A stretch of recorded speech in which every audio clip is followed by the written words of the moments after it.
नमस्कार, मैं हूं केशव पंडित और आप देख रहे हैं देश का तेजी से बढ़ता एटीवी न्यूज चैनल। और इस वक्त आप देख रहे हैं छत्तीसगढ़ की बात। और हमारे साथ आज खास मेहमान हैं उज्जवल दीवान जी, जो राष्ट्रीय अध्यक्ष हैं आजाद जनता पार्टी के और संयोजक हैं संयुक्त पुलिस परिवार के। बहुत बहुत स्वागत साहब आपका। धन्यवाद सर। जय हिंद। जी जय हिंद। तो ये जो हवलदार मनीष तिवारी का मामला है जिसे आप उठा रहे हैं लगातार, आप लड़ाई तो पुलिस कर्मियों की लड़ ही रहे हैं, उनकी मांगों के लिए भी आप छत्तीसगढ़ जो है पुलिस की, सैनिकों की, आप सभी की जो है आगे लड़ाई लड़ रहे हैं। क्या मामला है पूरा, आप हमारे दर्शकों को भी अवगत कराएं कि ये जो हवलदार मनीष तिवारी का जो मामला है वो क्या मामला है और ऐसे कितने मामले होंगे छत्तीसगढ़ पुलिस विभाग में। जी जी, ये सिर्फ एक हवलदार मनीष तिवारी का मामला नहीं है सर, ये है छत्तीसगढ़ के पूरे पुलिस विभाग में जितने छोटे कर्मचारी हैं, सिपाही हवलदार से लेके टीआई निरीक्षक बोलते हैं जिनको, सब इंस्पेक्टर तक, सब इंस्पेक्टर से ऊपर जो निरीक्षक रैंक है वहां तक की ये प्रताड़ना है।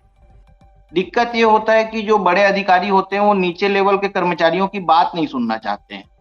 जो अंग्रेजों के समय से जो एक धराशायी चलती आ रही है, जो नियम बनाए गए थे कि कुचलो और आगे बढ़ो, नीचे दबाते जाओ और इनसे काम कराते जाओ, तो इस तरीके की जो धराशायी चली आ रही थी उसी तर्ज पे अभी भी काम हो रहा है।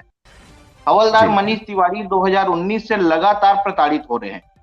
उनके मैटर को मैं शुरू से देख रहा था, लेकिन क्या होता है कि जब तक आदमी खुद से ना बोले तब तक आप उसको कुछ नहीं कर सकते। अब उनके सब्र का बांध टूट गया और वो खुल के बाहर आए। अब जब उनको लगा कि न्याय के सारे रास्ते बंद हो गए, तब वो उन्होंने आत्मदाह का फैसला लिया है। अब भी शासन प्रशासन अगर इस पे नहीं जागती है तो ये तो बहुत सोचने की बात है और निंदनीय बात होगी कि अधिकारी अपने अधिकारों का दुरुपयोग करके छोटे कर्मचारियों का किस प्रकार से शोषण करते हैं, ये देखने को मिल रहा है। जी जी आखिर क्या वजह क्या है कि ये लगातार मामले पूरे देश भर में, क्योंकि ये किसी राज्य के मामले नहीं है, पूरे देश भर में ऐसे किस बहुत सारे मामले आते हैं, तो इनको लेकर के आखिर जो ऊंचे स्तर पर बैठे हुए जो अधिकारी हैं, जो पदाधिकारी हैं, वो क्यों जो है कड़े फैसले नहीं लेते और कोई नियम कानून को बदलने की बात क्यों नहीं की जाती है संसद में या फिर आम लोकसभा या राज्यसभा के साथ में विधानसभा में भी कोई आवाज नहीं उठाता है पुलिस कर्मियों की। तो आखिर क्या बड़ी वजह है, क्योंकि कानून जब तक नहीं बदले जाएंगे तब तक जो है पुलिस का भी जो परिवार है या जो पुलिसकर्मी हैं उनको भी तो सुरक्षा का जो है अभाव है, तो उनको भी एहसास हो कि हम सुरक्षित हैं सरकार में। जी सर, सबसे बड़ी बात मैं आपको बताना चाहूंगा कि कोई भी मालिक ये नहीं चाहता कि उसका नौकर अच्छे से रहे। नौकर को वो हमेशा नौकर ही बना के रखना चाहता है। ये जो मैं बोला ना, अंग्रेजों की जो गुलामी वाली मानसिकता है, जो जी अधिकारी वर्ग में बैठे हुए हैं, उनकी मानसिकता स्पष्ट है कि नीचे लेवल के लोगों को अगर हमने सुविधाएं दी, उनको अच्छी चीजें दी, तो कहीं ना कहीं ये एक समय के बाद हमारे गलत आदेशों को मानना बंद कर देंगे। देखिए, जो नियम के अंदर है वो तो आपको मानना ही पड़ेगा, लेकिन आप देखते होंगे पुलिस विभाग में बहुत सारे गलत आदेशों का भी पालन किया जाता है और उसमें कई लोग फंसते हैं, कई लोग फंसा दिए जाते हैं। बहुत सारी कहानियां बिल्कुल। आपको सुनने को मिलती होंगी। और जी जिस दिन निचले लेवल के कर्मचारियों को उनके अधिकार दे दिए जाएंगे, तो गलत कार्रवाइयां बंद हो जाएंगी, गलत आदेशों को मानना बंद हो जाएगा। तो छोटे कर्मचारियों को इसीलिए दबा के रखा जाता है, अधिकारियों का डर दिखाया जाता है कि आप हमसे डर के रहें। क्योंकि छोटे कर्मचारी क्या, मैं तो आपको यहां तक बता देता हूं, पूरे मैं भारत देश की बात करूंगा कि जी सिपाही से लेकर डीजीपी रैंक तक के, एसपी आईजी सब आ जाते डीजीपी रैंक तक, तो अपने किताब जो है हमारी पुलिस रेगुलेशन की किताब, उसके बारे में किसी को जानकारी नहीं है। जी तो जब तक किताब को आप पढ़ेंगे नहीं, तब तक आपका शोषण होता रहेगा। आज हम किताब को थोड़ा पढ़े तो हमारा शोषण होना बंद हो गया, लेकिन जो आज तक नहीं पढ़े हैं वो आज भी दर दर भटक रहे हैं और इसी चीज का फायदा उठाते हैं ऊपर बैठे हुए अधिकारी। नेताओं जी का क्या है सर, नेता क्यों नहीं बोलते? क्योंकि नेता जानते हैं कि आज मैं सत्ता में हूं, कल दूसरा भी सत्ता में रहेगा, पर फिर मैं परसों सत्ता में आऊंगा, तो इनका तो अल्टरनेट बदलना है। तो काम तो पूरे प्रकार के पुलिस से ही लेने पड़ते हैं इनको। तो जी लेबर को किसी भी तरीके से ये मालिक नहीं बनने देना चाहते हैं। सुविधा दे दिए तो लेबर आपकी बात मानना बंद कर देंगे।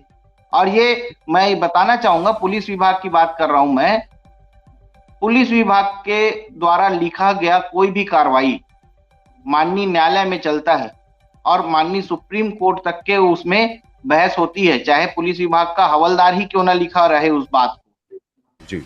और पुलिस विभाग इतनी दबी कुचली विभाग हो गई है कि पढ़े लिखे अनपढ़ इस विभाग में है। ये लोगों के लिए तो लिख रहे हैं, लेकिन अपने लिए लिखने में इनको डर लगता है, अपने लिए बात करने में इनको डर लगता है, अपने लिए जी। आवाज उठाने में इनको डर लगता है। मैं अनुशासन भंग करने की बात नहीं कर रहा हूं, कम से कम आप आवेदन निवेदन तो कर सकते हैं, वो जी, भी बिल्कुल। करने में कर्मचारी डरते हैं। अनुशासन का विभाग है, अनुशासन का हमको लेकिन पालन उनके करना अंदर जो पड़ेगा। ये और डर है, ये शुरुआत से कहीं न कहीं बिठाया जाता है प्रशिक्षण के दौरान, पर उनको ट्रेनिंग तो दी जाती है, लेकिन ट्रेनिंग में जो है, जो आप पुलिस रेगुलेशन की बात कर रहे हैं, इसको लगातार फॉलो करने के लिए या उसके लिए तो प्रोत्साहित नहीं किया जाता है। हाँ, अगर समय-समय पर बड़े अधिकारी जो उच्च स्तर के अधिकारी हैं, आईपीएस हैं, आईएएस हैं, अगर वो लोग भी इसमें इन्वॉल्व होकर के अगर इन सबको जो है आगे अगर बढ़ाएँ और थानों में अगर महीने में, 3 महीने में या 6 महीने में अगर उनको प्रोत्साहित करें कि आपकी कोई समस्या है तो आप बताइए, तो उनके लिए भी तो चौपाल लगनी चाहिए। हर थाने में अगर आईएएस या आईपीएस जाकर के स्वयं अगर उनकी सुनवाइयाँ करेगा, तो मुझे लगता है कि आने वाले समय में जो है ये बहुत कुछ जो है बदलाव हो जाएगा।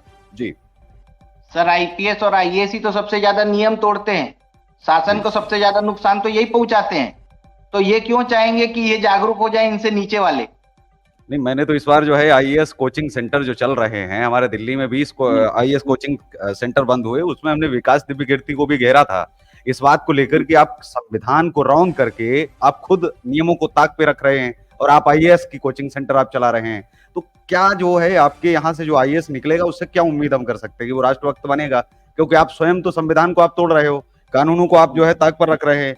लेकिन आप ये उनको तैयार कर रहे हैं किस चीज़ के लिए कि संविधान का पालन करवाएं और आप जो है जनता के बीच में जाएं, उनको समझाएं और नियमों का जो है पालन करवाया जाए।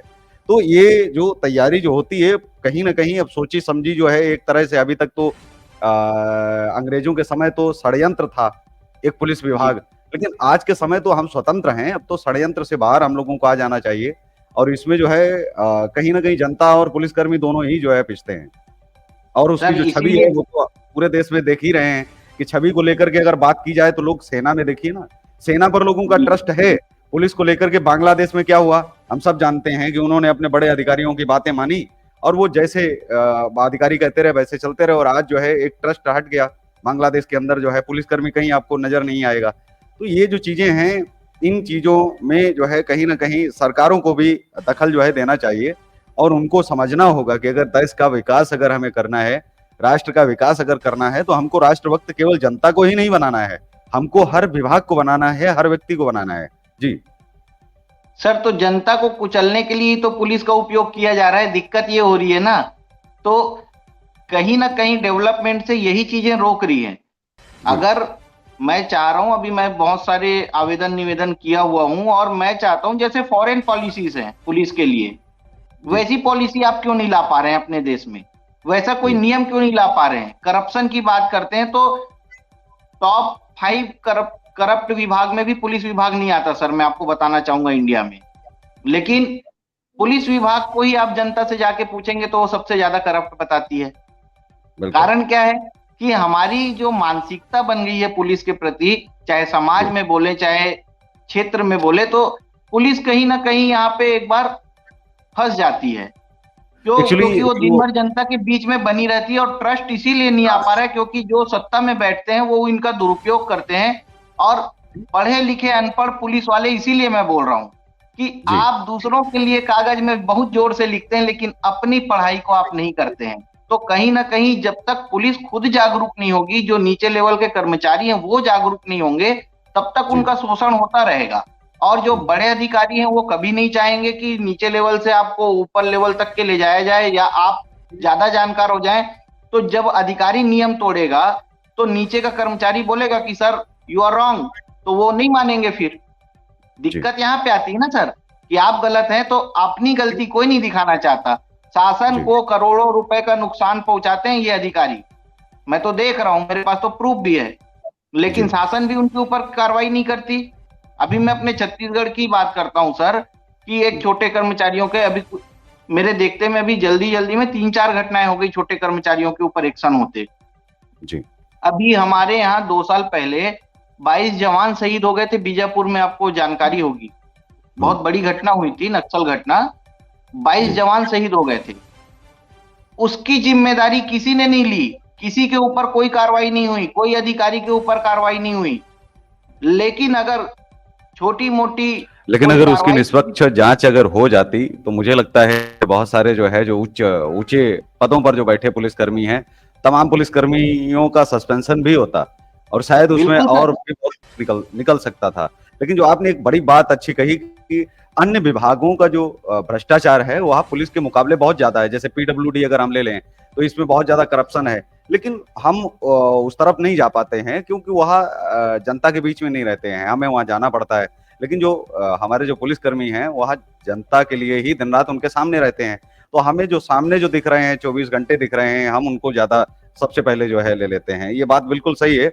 और इमेज के लिए कभी कोई आगे आता ही नहीं है कि इमेज कैसे सुधारी जाए, कैसे लोगों का विश्वास जो है जितवाया जाए। खुद आकर के उनके पक्ष में कभी कोई बोलता नहीं है, ना कोई राजनेता कभी कोई श्रद्धांजलि दिवस रखता है, ना उनको याद करने के लिए कोई जनता के बीच में जाकर के पुलिसकर्मियों को सम्मानित करता है। तो इस तरह के अगर कार्यक्रम चलाए जाएं तो मुझे लगता है कि जनता का भरोसा भी जीतना चाहिए, साथ ही नियम कायदे कानून तो जो है वो बदलने ही चाहिए। क्योंकि पुलिस में कोई बाहर के लोग तो है नहीं, कोई पाकिस्तान, अफगानिस्तान, बांग्लादेश, उनमें हमारे ही भाई बहन बेटे हैं जो काम कर रहे हैं दिन रात जो है, और उनकी मजबूरी का फायदा वही बात है कि पूंजीपति जो है ऊपर से उठा रहे हैं, उनका दोहन हो रहा है। लेकिन उनके लिए जनता भी नहीं उतर पा रही है क्योंकि जनता के मन में जो छवि है वो बड़ी बिगड़ी हुई है पुलिस की, तो इसके लिए वो भी सड़क पर नहीं उतरते हैं। ये भी चीज है। तो ऐसे में कहीं ना कहीं जो आप लगातार आवाज उठा रहे, जैसे आपने पार्टी बनाई, तो आप जैसे संगठन ही इन चीजों को आगे जो है अगर उठाएंगे तो आने वाले समय में निश्चित तौर पर ये कहा जा सकता है कुछ ना कुछ तो होगा।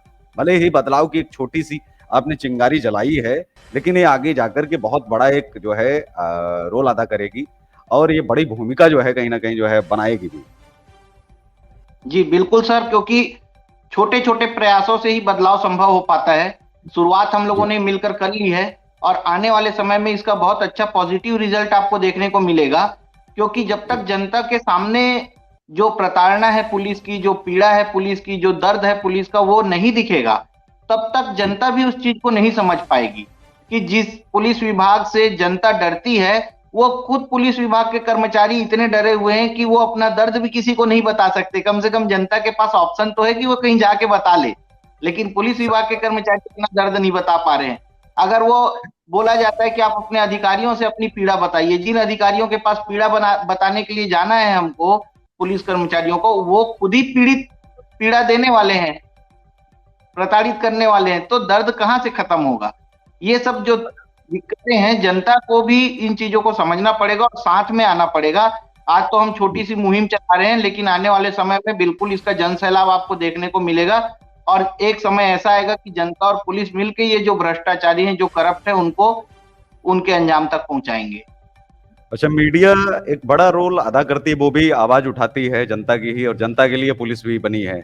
लेकिन इन बड़े अधिकारियों की वजह से एक मीडिया को भी दुश्मन बना दिया गया। 36 का आंकड़ा रहता है, ऐसा उनके दिमाग में भर दिया जाता है कि जो पत्रकार हैं वह तो गलत सलत ही चलाते रहते हैं। तो ऐसे में जो अगर हम कहें कि उनकी आवाज उठाने के लिए कहीं ना कहीं जो वो किया जाता है, तो वो भी एक बड़े अधिकारियों की वजह से कहीं ना कहीं एक गैप है मीडिया के बीच में और पुलिस के बीच में भी, जिसके कारण एक बड़ी जो आवाज है जो आप आज आप उठा रहे हैं उसको लंबे समय तक दबाए भी रखा गया है।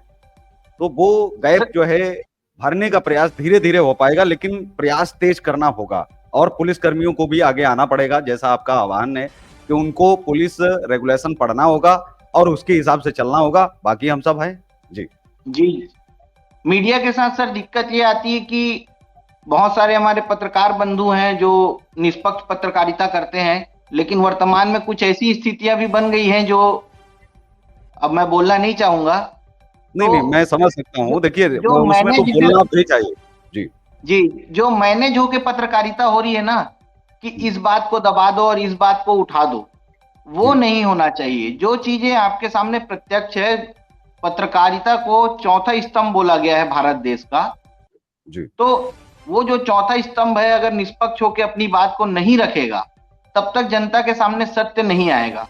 और जब तक सत्य नहीं आएगा, तब तक के बहुत सारी चीजों में जो जनता की दुर्गति हो रही है, मैं तो यही बोलूंगा, जनता की ही दुर्गति हो रही है। इसमें आम नागरिकों को ही पीसना पड़ रहा है, दूसरे कोई नहीं पीसते सर। जी। क्योंकि देखिए जो जो कर्मचारी पत्रकारिता, होते हैं वो तो अपनी नौकरी कर लेते हैं। जी, पत्रकारिता के अंदर की जो पीड़ा है वह ये सबसे बड़ी पीड़ा है जो आपने बताया कि टेबल रिपोर्टिंग, टेबल पर तय हो जाता है कि कौन सी चलेगी जी और कौन सी नहीं चलेगी। मौके पर ग्राउंड जीरो पर जरूरत ही नहीं है जाने की, हमें क्या चलाना है यहीं से वहीं से फोन आ जाता है कि इस चीज को चलाइए, इस चीज को आप हटा दीजिए। तो ये जो टेबल रिपोर्टिंग है या किसी भी देश के विकास को रोक सकता है, किसी समाज को रोक सकता है, उसके विकास को, किसी भी विभाग के जो है विकास को रोक सकता है। कहने का अर्थ ये है कि राष्ट्र, बढ़ते हुए राष्ट्र के विकास में जो है कहीं ना कहीं जो मीडिया का एक चौथे स्तंभ का जो दायित्व है वह पूरी तरह से निर्वहन नहीं हो रहा है, जिसका खामियाजा पूरा देश भुगत रहा है और हम सब देख भी रहे हैं। भले ही बड़े चैनल कितनी भी बड़ी आवाज और बड़ी बातें जो है कर लें, लेकिन एक बहुत बड़ी चीज है जिसको उठाने से वो डरते भी हैं, घबराते भी हैं कि कहीं ना कहीं लॉ एंड ऑर्डर का तो मसला बाद में आएगा, लेकिन अगर उठा दिया तो बहुत सारे फिर और विभाग जाग जाएंगे और लोग, आज पुलिस की अगर आवाज उठाएंगे तो कल को अन्य विभाग के भी छोटे छोटे कर्मचारी उठेंगे, फिर तीसरे दिन और उठेंगे। तो इसके लिए वो उसे छेड़ा ही नहीं जाए, किसी विभाग की समस्या ही हल मत करिए, उसको जैसा है वैसे चलने दीजिए। कहीं ये भी तो एक बड़ी वजह नहीं है जिसके कारण जो है मीडिया और सरकारें जो है मिलकर के इस चीज को मैनेज कर रही हैं। जी बिल्कुल बिल्कुल सर, क्योंकि देखिए जब सम्मानजनक वेतन मिलेगा आपको, तो आपको कहीं से फिर किसी के आगे हाथ फैलाने की जरूरत नहीं पड़ेगी, भ्रष्टाचार करने की जरूरत नहीं पड़ेगी। आपको जी सम्मानजनक सुविधाएं मिलेंगी, जो आपकी मूलभूत सुविधाएं जो आपको नौकरी के दौरान मिलनी चाहिए, वो सब चीजें अगर शासन आपको दे देगी तो फिर ये सब बातें ही नहीं आएंगी। लेकिन परिस्थितियां क्या बन रही है आज के डेट में कि इनको कम दो और इनसे काम लेते रहो। तो वो जो जी कम दो इनसे काम लो, इसके चक्कर में जो ऊपर बैठा हुआ है उसका तो मुंह बहुत बड़ा है, उसका पेट बहुत बड़ा है, उसको तो सब कुछ चाहिए। जी फिर इनसे ही काम करवाओ। फंसने की बारी आती है तो आप आज तक कभी देखे कि कोई एसपी रिश्वत लेते हुए पकड़ाया, कोई कलेक्टर रिश्वत लेते हुए पकड़ाया? ऐसा नहीं होता है। बिल्कुल हमेशा सिपाही, हवलदार, थानेदार पकड़ाते हैं, तहसीलदार पकड़ाएंगे, कभी पटवारी पकड़ाएगा पैसा लेते हुए, कभी नीचे का चपरासी पकड़ाएगा पैसा लेते हुए। उस ऑफिस के बॉस का क्या? जी सिस्टम को समझिएगा। किसी भी नीचे लेवल के कर्मचारी में इतनी हिम्मत नहीं होती है कि जब तक उसको ऊपर का आश्रय ना हो तब तक वो भ्रष्टाचार कर सके या रिश्वत खा सके। जी लेकिन बस कार्रवाइयां ऐसी हो जाती है कि दिखा दिया जाता है कि हाँ, हमने एक पटवारी को पकड़ लिया, एक सिपाही को पकड़ लिया पैसे लेते हुए। भाई किसके लिए ले रहे थे पहले वो तो तय होना चाहिए ना। जी अब वो अपने लिए तो अकेले के लिए लेगा नहीं, बांटेगा ही सब जगह कहीं ना कहीं, या तो किसी और के कहने पे लेने जाएगा। जी, बिल्कुल तो आपकी बात सही है कि जो होता है वो दिखता नहीं और जो दिखता है वो होता नहीं। अक्सर उसकी जांच होनी चाहिए, तभी वो दूध का दूध और पानी का पानी हो पाएगा। हमें बहुत सारी चीजें, छोटी छोटी चीजें बड़ी छोटी लगती हैं, आम लगती हैं, लेकिन इनके पीछे के जो असली राज हैं वो बरसों से चली आ रही वही कुप्रथाएं हैं जिनका अंत हो जाना चाहिए था, लेकिन दुर्भाग्यवश अभी तक नहीं हो पाया है। तो हमारे साथ में उज्जवल दीवान जी जुड़े थे जिस समस्या को लेकर के, और चैनल की तरफ से भी अपील है, उच्च अधिकारियों से भी, सरकार के प्रतिनिधियों से भी, कि हवलदार मनीष तिवारी की ही समस्या नहीं है, ये ऐसे तमाम पुलिसकर्मियों की समस्याएं हैं। अगर इनको जो है हल किया जाएगा, इनके लिए कहीं ना कहीं एक स्थायी जो है समाधान अगर निकाला जाएगा तो बहुत अच्छा रहेगा। पुलिस अपनी ईमानदारी से जो है काम कर सके, इसके लिए हम सबको उनके लिए लड़ना होगा और उनको जो है न्याय भी दिलाना होगा।